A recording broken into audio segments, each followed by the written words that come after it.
On the night of June the 30th, 2026, a single envelope was placed on a desk inside the Apostolic Palace. Inside that envelope was a letter. 3 paragraphs, no greeting, no pleasantries, just a papal decree that ended a man's entire career in the Catholic Church. The recipient was one of the most powerful cardinals in Rome, and by morning he would have nothing left but a title stripped bare. That letter would shake the Vatican to its foundation, and what happened in the hours that followed was something no one inside those ancient walls had ever seen before. But here's the part nobody expected. The cardinal didn't go quietly. He fought back, and what he revealed in his defense nearly brought down something even bigger than himself. Now, before we go any further, if you're new here, take a second to subscribe and hit the like button. These stories take serious research to put together, and your support makes it possible. Drop a comment and tell me where you're watching from. Let's get back to it. His name was Cardinal Ferrante, 73 years old, Italian-born, a man who had spent 4 decades climbing the ranks of the Roman Curia with the patience of a chess grandmaster and the instincts of a street politician. He had served under 3 popes. He had survived every reform, every investigation, every scandal that had swept through Vatican City for the past 2 decades. He had outlasted men younger, smarter, and more ambitious than himself, not by being better, but by being more careful. He knew where every document was filed. He knew which Monsignor owed what favour to which archbishop. He had a memory like a vault, and the temperament of a man who had never once been surprised by anything. He had been untouchable until now. Ferrante controlled the dicastery for the clergy. In practical terms, that meant he held influence over every priest assignment in every diocese across Europe and Latin America. He decided who got promoted, who got transferred, who got buried in some forgotten parish on the edge of nowhere. For years, that power had made him one of the most feared men in the church. Bishops didn't cross him. Archbishops called his office before making any major decision about their own personnel, and even some of the other cardinals, men who technically held equal rank, treated him with the kind of deference usually reserved for the Pope himself. He had built an empire inside an empire, invisible to outsiders, impenetrable to reformers, and completely dependent on one thing: the assumption that no Pope would ever have the will to tear it down. But Pope Leo XIV was not like the men who came before him. Robert Francis Prevost had taken the chair of St. Peter on May 8, 2025, just 17 days after the death of Pope Francis. He was American-born, the first American pope in history, an Augustinian friar, a trained canon lawyer, a former math major who had spent years serving in Peru before being called to Rome. He was quiet but precise, calm but relentless. He didn't raise his voice. He didn't make threats. He simply moved pieces on the board until the board looked completely different, and by the time anyone noticed, it was already too late. From his very first week in office, he had made one thing abundantly clear to every member of the Curia: the old way of doing things was over. Leo had spent his first year laying the groundwork, reshuffling Vatican finances, overhauling the governance of the Diocese of Rome, holding 2 extraordinary consistories of cardinals, something that hadn't happened in back-to-back years in modern memory. He had replaced key officials, appointed women to senior dicastery positions for the first time, including Sister Alessandra Smerilli as prefect of the dicastery for integral human development. He had strengthened the Vatican's financial watchdog agency with sweeping new transparency statutes. He had signed a motu proprio restructuring the entire Vicariate of Rome, replacing the provisions put in place by Pope Francis. All of it had been done quietly, methodically, without the theatrical confrontations that marked previous papacies. One Vatican journalist described Leo's governing style as a scalpel, not a hammer. He never made a move without having already secured the legal, canonical, and institutional foundation to support it. But this move, the move against Ferrante, was different. This one was personal, and what happened behind closed doors in the weeks leading up to that letter was more dramatic than anything that made the public record. The trouble had started 3 months earlier, in late March, when an internal audit flagged a series of irregular financial transfers within the dicastery for the clergy. The amounts weren't massive, about €2.4 million spread across several accounts in multiple countries. But the pattern was unmistakable. Funds earmarked for seminary programs in sub-Saharan Africa and Southeast Asia had been redirected, rerouted through intermediary accounts in Switzerland and Luxembourg, layered through shell entities that appeared to exist for no purpose other than moving money, and the authorization codes on every single transfer traced back to one office, Ferrante's office. When the initial findings landed on the desk of the Vatican's supervisory authority, the newly reformed financial watchdog that Leo had just overhauled with a comprehensive new statute. The team flagged it immediately. Francis Poli, the newly appointed president of the supervisory board, escalated the report within 48 hours. It was fast, efficient, exactly the kind of institutional response Leo had been building toward, with every reform he had signed. But what happened next slowed everything down, because Ferrante had allies, powerful ones, and they weren't going to let this go without a fight. At least a dozen senior clerics inside the Curia owed their positions directly to Ferrante. He had placed them there over the course of 15 years, carefully, strategically, always with an eye toward building a network that could protect him if the day ever came. 3 of those men sat on oversight committees that would normally review cases like this. 2 of them, Archbishop Enrico Salvi and Bishop Marco Dell'Oce, began quietly pushing back against the investigation before it even formally began. They argued process, jurisdiction, canonical precedent.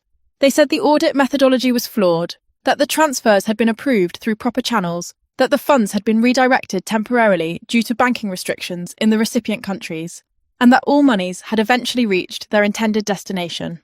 On paper, their arguments were reasonable. Technically, some of them even had merit. But behind closed doors, everyone knew what they were really doing. They were buying time. But here's what they didn't understand about Pope Leo XIV. He doesn't wait. On April 14th, the same week he returned from his historic trip to 4 African nations, Algeria, Cameroon, Angola, and Equatorial Guinea, Leo called a private meeting in his study inside the Domus Sanctae Marthae. Only 4 people were present: Cardinal Pietro Parolin, the Secretary of State, Sister Raffaella Petrini, the Secretary General of the Governorate, a representative from the IOR, and one other person whose identity has never been officially confirmed, though multiple Vatican insiders believe it was a senior investigator from the Promoter of Justice's office. The meeting lasted 90 minutes. No notes were taken, no official summary was produced. But what emerged from that room was a decision that would change the trajectory of the entire pontificate. Leo authorised a full canonical investigation into Ferrante's financial activities going back 5 years. Not 3 months, 5 years. That decision changed everything. Because when investigators started digging deeper, they didn't just find financial irregularities. They found a system, something far worse. They found a system. Internal Vatican documents would later describe it as institutional manipulation of clerical assignments for personal and political benefit. In plain language, Ferrante had been running a patronage network, a shadow government inside the government of the Church. For years, possibly more than a decade, he had been using his control over priest assignments to reward loyalty and punish dissent. Bishops who cooperated with his agenda got favourable postings for their best priests. Those who didn't found their men transferred to remote parishes with no explanation and no recourse. Seminary rectors who raised concerns about Ferrante's interference were quietly replaced. Diocesan administrators who asked too many questions found their budgets cut or their communications with Rome unanswered for months. And at least 2 whistleblowers, a Monsignor in Milan and a diocesan administrator in Sao Paulo, had filed formal complaints through church channels years earlier, only to see their complaints vanish without any record of follow-up. The investigators found those complaints buried in archive files that had been physically moved to a storage facility outside Rome. The paper trail was incomplete. Pages were missing, dates had been altered, filing numbers didn't match, but it was enough, more than enough. When Pope Leo received the interim report in late May, he read it alone in his study. Every page, every appendix, every redacted name. It took him 3 hours. Then he called Parolin. "This isn't corruption," Leo said quietly. "This is a system, and systems don't build themselves." Parolin reportedly tried to counsel patience. He was a diplomat by training and by temperament. He suggested a private conversation with Ferrante, a chance for him to resign quietly with his dignity intact, a chance to avoid a public scandal that could damage the Church's credibility during an already turbulent period. With the SSPX crisis building toward its inevitable climax and the American Eucharistic pilgrimage drawing worldwide attention, Leo listened. He always listens. That's one of the things that makes people underestimate him. They mistake his patience for hesitation, his silence for uncertainty. Then he said, "No, dignity is not a shield for those who have weaponized their authority against the people they were supposed to serve." Leo told Parolin, "If we handle this privately, we send the same message we have always sent, that power protects itself, that nothing ever really changes, that the men at the top are governed by different rules than the men at the bottom." He paused. "Something is going to change." But what happened over the next 4 weeks tested even Leo's resolve. Because Ferrante, it turned out, was not going to make this easy. He was not the kind of man who accepted defeat. He was the kind of man who, when cornered, became more dangerous somehow. And the Vatican's internal security team has still not determined exactly how Ferrante learned about the investigation before the final report was delivered. Some suspect a leak from the Oversight Committee. Others point to the sheer number of people who had been interviewed as part of the expanded inquiry. Whatever the source, by early June, Ferrante knew. And he began his counteroffensive immediately. He reached out to sympathetic journalists in the Italian media. He contacted conservative Catholic networks in the United States and Europe. He called in favours with Catholic commentators who had platforms and audiences. And he framed the investigation as a political attack, a reformist pope targeting a defender of tradition, an American outsider dismantling Italian institutions he didn't understand. And it worked, at least partially. By mid-June, several prominent Catholic commentators were publicly questioning whether Leo was overreaching. Opinion pieces appeared in Catholic publications suggesting the Pope was weaponizing transparency to consolidate personal power. A former Vatican official, widely believed to be acting on Ferrante's behalf, gave an anonymous interview to a Roman newspaper, claiming the investigation was ideologically motivated and lacked proper canonical foundation. The narrative was spreading across social media. Catholic bloggers were taking sides, and the Italian press was running headlines that made the Pope look like the aggressor. Ferrante was positioning himself as a martyr. And for a few weeks, the strategy seemed to be working. But he made one critical mistake during the extraordinary consistory of cardinals on June 26th and 27th, the second such meeting Leo had convened that year. This one focused on Vatican governance and the Church's response to global conflict. Ferrante attempted to rally support among his fellow cardinals. He approached at least 7 of them individually during breaks in the formal sessions. He urged them to sign a letter requesting that the Pope suspend the investigation pending an independent review by a panel of canon lawyers, chosen by the College of Cardinals itself. 3 cardinals agreed, 4 refused, and one of those 4 went directly to the Pope and told him everything. The identity of that cardinal has never been publicly revealed, but his report confirmed something Leo had long suspected, that Ferrante's network extended beyond financial misconduct. It was an organised structure, a web of mutual obligation and enforced silence, not a conspiracy in the dramatic sense, something more mundane and therefore more dangerous. A culture, a way of operating that had persisted through multiple pontificates, hidden in plain sight, behind the bureaucratic machinery of the Curia. For Pope Leo, that was the line. Not the money, not the patronage, the culture. The idea that the Church's own institutional machinery could be hijacked by men who treated sacred responsibility as a tool for personal power, and that this could happen openly over decades, with the tacit knowledge of dozens of senior officials who chose silence over accountability. That was what moved him to act. On the morning of June 30th, the same day he signed a sweeping reform of the Vatican's financial supervisory authority and the motu proprio restructuring the Vicariate of Rome, Leo drafted the letter himself. He didn't delegate it to Parolin. He didn't run it through the Secretariat of State. He wrote it by hand, in Italian, sitting at the small wooden desk he prefers to the larger ceremonial one. 3 paragraphs, direct, unambiguous.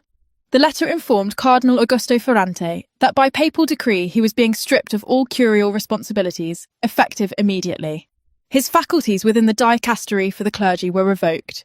His voting rights within the College of Cardinals were suspended, pending the conclusion of the canonical investigation. And, most significantly, his title of cardinal was placed under formal review, a procedural step that, while not an immediate removal, signalled clearly that Leo was prepared to take the extraordinary step of revoking the red hat entirely.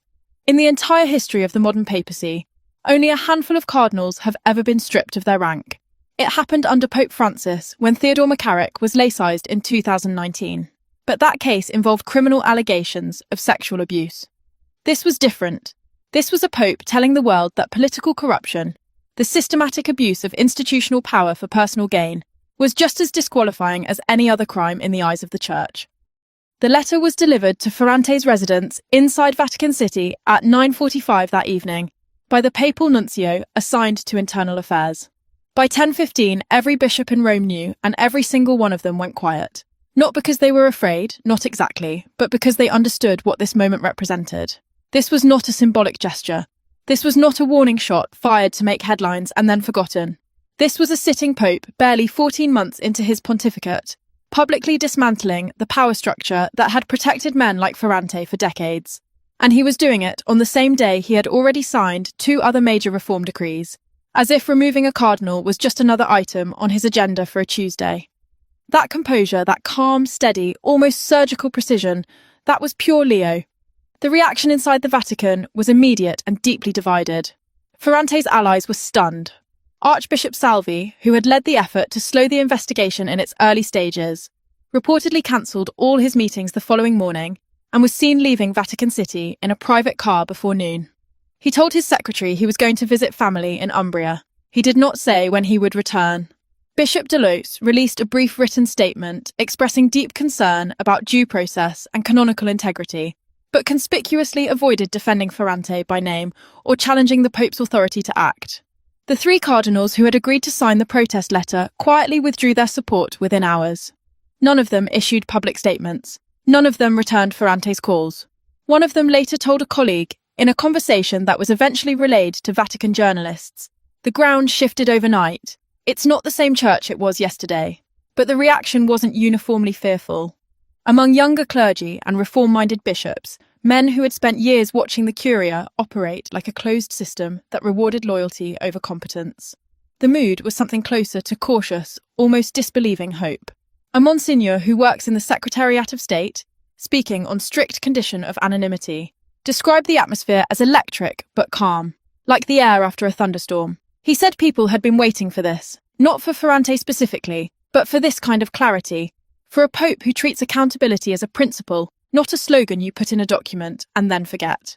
And then came July 1st, the same day the Society of St. Pius X was consecrating 4 bishops without papal approval in a meadow in Econ, Switzerland. Before 15,000 faithful, defying the Pope's personal appeal, Leo was dealing with the fallout of the Ferrante decision inside the Vatican. 2 crises, 2 fronts, both challenging his authority in fundamentally different ways.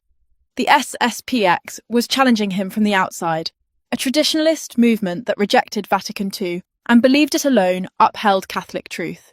Their defiance was theological, ideological, rooted in a 50-year disagreement about what the church should be. Ferrante was challenging him from the inside, a man who didn't disagree with the church's theology at all. He simply believed the church's rules didn't apply to him. And Leo was handling both simultaneously, with the same measured intensity, without raising his voice.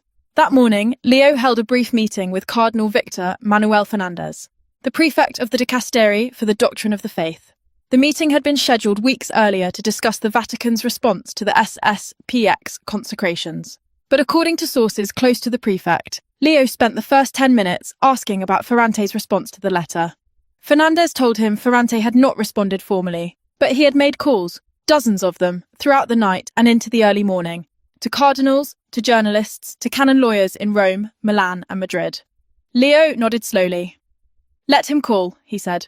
"Calls don't change facts." Then he turned to the SSPX matter, and within 24 hours, the Vatican would declare the Society of St. Pius X in formal schism and excommunicate its bishops, priests, and adhering lay faithful, the strongest penalty the Catholic Church can impose. Cardinal Fernandez issued the decree on July 2nd, the morning after the consecrations. It went further than most observers had expected, declaring all SSPX sacraments illicit and rolling back years of accommodation. 2 seismic actions in 2 days. From a pope the world had expected to be cautious, incremental, measured. But Leo was never cautious. He was patient. There's a difference. Caution is about avoiding risk. Patience is about choosing the right moment to act. And when that moment arrived, when the evidence was clear, the legal foundation was solid, and the institutional support was in place, Leo didn't hesitate for a second. Ferrante, meanwhile, did not stay silent for long. On the afternoon of July 1st, while the world's cameras were focused on Econ, he released a 4-page written statement through a canon lawyer based in Milan. The statement did not deny the financial transfers. It did not deny the patronage allegations directly. Instead, it mounted a legal and political defence that was clearly designed for an audience beyond the Vatican walls. It argued that the Pope had exceeded his canonical authority, that the procedure used to suspend his voting rights was unprecedented and therefore invalid, that the investigation itself had been tainted by political motivations rooted in an ideological agenda, and it invoked a phrase that sent shockwaves through every office in the Curia.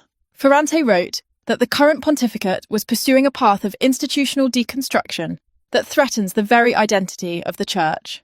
He compared Leo's reforms to a corporate restructuring that treats sacred offices as disposable assets, and he concluded by calling on every cardinal of conscience to resist what he termed an unprecedented concentration of papal authority that substitutes governance for control.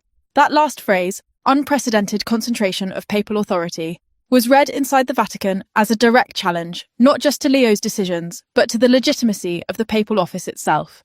In canonical terms, it bordered on an accusation that the Pope was acting ultra vires. And in the Catholic Church, where the Pope's supreme jurisdiction over the universal Church is a matter of defined doctrine, that kind of language changes everything. Within hours, the tide turned completely. 3 more cardinals, who had previously remained neutral, publicly expressed their support for the Pope's decision. Cardinal Ferrante issued a rare statement, unusual for a man who prizes diplomatic silence, affirming that the Holy Father's actions are grounded in canonical law, institutional integrity, and pastoral responsibility for the entire people of God. And the promoter of Justice's office announced that the canonical investigation would be expanded to include any officials who had actively obstructed or delayed the original audit. Ferrante was suddenly completely, utterly alone. On the morning of July 2nd, as the Vatican was issuing its formal decree of excommunication against the SSPX, a quieter document was being circulated through internal channels. It was a summary of the expanded investigation into Ferrante's network, and it contained names, not just Salvi and Delote, but at least 9 other clerics across 3 countries, Italy, Brazil and Spain, who had benefited from or actively participated in the patronage system. Seminary assignments that had been altered, budget allocations that had been diverted, complaints that had been buried, a pattern that stretched back at least 7 years, possibly longer. The document was classified, but its existence leaked almost immediately. Within hours, excerpts were being discussed in whispered conversations in Vatican corridors, Roman restaurants, and encrypted messaging groups used by Catholic journalists. And the effect was devastating, because suddenly this wasn't about one cardinal. This was about a structure, a web, a way of operating that had persisted through multiple pontificates, hidden in plain sight behind the bureaucratic machinery of the Roman Curia. And the question that hung over everything, the question that every bishop and cardinal and monsignor in Rome was now asking themselves, was terrifyingly simple. Who else? Who else had participated? Who else had looked the other way? Who else had benefited from a system that treated sacred responsibilities as currency? One veteran Vatican journalist described it as the moment the curtain was pulled back. He said, "Everyone knew these networks existed. Everyone. The patronage, the favours, the phone calls. It's been part of the Curia for generations. But knowing it and seeing it documented, with names, dates, transfer records, assignment histories, that's a different thing entirely." That's the kind of thing that doesn't go back in the box. Pope Leo, characteristically, said very little publicly. He celebrated Mass that morning in the chapel of the Domus Sancta Martha, as he does most mornings. He met with the papal nuncio to Switzerland to discuss the SSPX fallout and the practical implications of the excommunication decree. He reviewed preparations for his upcoming trip to Lampedusa, scheduled for July 4th, where he would celebrate Mass on the island that had become a symbol of the migrant crisis. But those close to him say he spent an unusual amount of time that afternoon alone in his study, reading, not the Ferrante files. He had already read those cover to cover. He was reading letters, dozens of them, from priests and laypeople around the world who had somehow already heard about the Ferrante decision and written to express their support. Letters from Africa, from Latin America, from the Philippines, from small parishes in rural Europe. One letter from a parish priest reportedly moved him deeply. The priest wrote about serving in a diocese, where assignments had long been controlled by political favouritism rather than pastoral need. He described watching younger priests lose faith, not in God, but in the institution that was supposed to serve God's mission. "We hear words about reform all the time," the priest wrote, "but we have learned not to believe them. This time feels different. Please let it be different." Leo put the letter down and sat quietly for several minutes. Then he called his secretary and asked him to schedule a meeting with the heads of every dicastery in the Roman Curia, all of them, for the following week. The agenda had one item: accountability. When word of that meeting reached the broader Vatican community, the reaction was unmistakable. Something had shifted, not just in policy or personnel, but in atmosphere, in expectation, in the fundamental understanding of what was possible.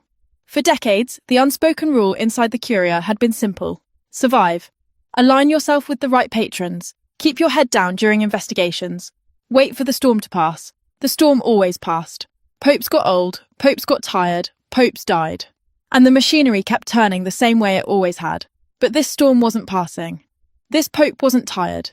He was 70 years old, and he moved through the Vatican's bureaucracy with the focus of a man who understood exactly how much time he had, and exactly how he intended to use it. He was the storm. And yet, even as the Ferrante situation dominated internal conversations, Leo never lost sight of the bigger picture. On July the 3rd, he finalised his remarks for the Liberty Medal acceptance, a speech he would deliver via video to the National Constitution Center in Philadelphia on July 4th, the 250th anniversary of American independence. In that speech, he would reflect on freedom, conscience, and the moral obligations that accompany both. He would ask Americans to recommit to the ideals enshrined in the Declaration of Independence. He would speak about life, liberty, and the protection of the vulnerable. But insiders say he added a passage that wasn't in the original draft. A passage about institutional accountability, about the difference between authority and power, about how true leadership is measured not by what you protect, but by what you're willing to dismantle when it no longer serves the people it was built for. The moral greatness of a nation or a church, he would say, is manifested above all in its capacity to support, protect, and cherish the lives of all, especially the most vulnerable and those whose worth is questioned. He didn't mention Ferrante by name. He didn't need to. Everyone who heard those words knew exactly who he was thinking about. Back in Rome, Ferrante remained inside his Vatican residence. He had not appeared publicly since the letter was delivered. His canon lawyer continued to issue statements, but the tone had shifted dramatically.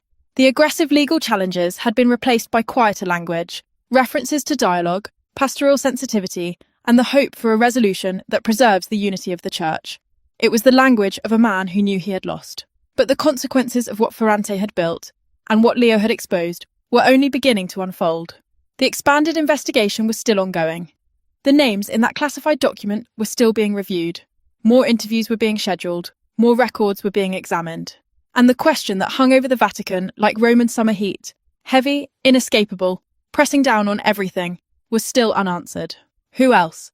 That question is what made every bishop in Rome go quiet. Not fear of the Pope, not fear of punishment, but fear of the answer. Fear that the system they had lived inside for so long, the system they had accepted, accommodated, and in some cases benefited from, was finally being held up to the light, and that the light would not be kind. Because the truth, once it starts moving, doesn't stop for anyone. Not for tradition, not for rank, not for red hats. Pope Leo XIV understood that better than anyone inside those walls. He had said it himself months earlier, during his first extraordinary consistory in January, standing before the assembled College of Cardinals, 170 of them gathered from around the world. He had delivered a single sentence without notes, looking directly into the faces of men who had spent their entire careers navigating the quiet politics of the institutional church. This church will not be governed by silence anymore. At the time, some dismissed it as rhetoric, a new pope finding his voice, an American learning the theatre of the Vatican. But looking back now after the SSPX excommunication, after the Ferrante removal, after the financial reforms, and the governance restructuring and the relentless, methodical dismantling of everything that no longer served the mission of the Church, those words were not rhetoric. They were a promise, and on the night of June 30th, 2026, when a single envelope was placed on a desk inside a Vatican residence, that promise was kept, the red hat was taken back, and every bishop in Rome understood, with absolute, undeniable clarity, that this was not the end. It was only the beginning. If this story moved you, take a moment right now to subscribe, leave a comment, and share this video with someone who needs to hear it. Every like and every share helps more people find these stories that the world needs to know. Stay with us because what happens next inside the Vatican may be even more extraordinary than what you just heard.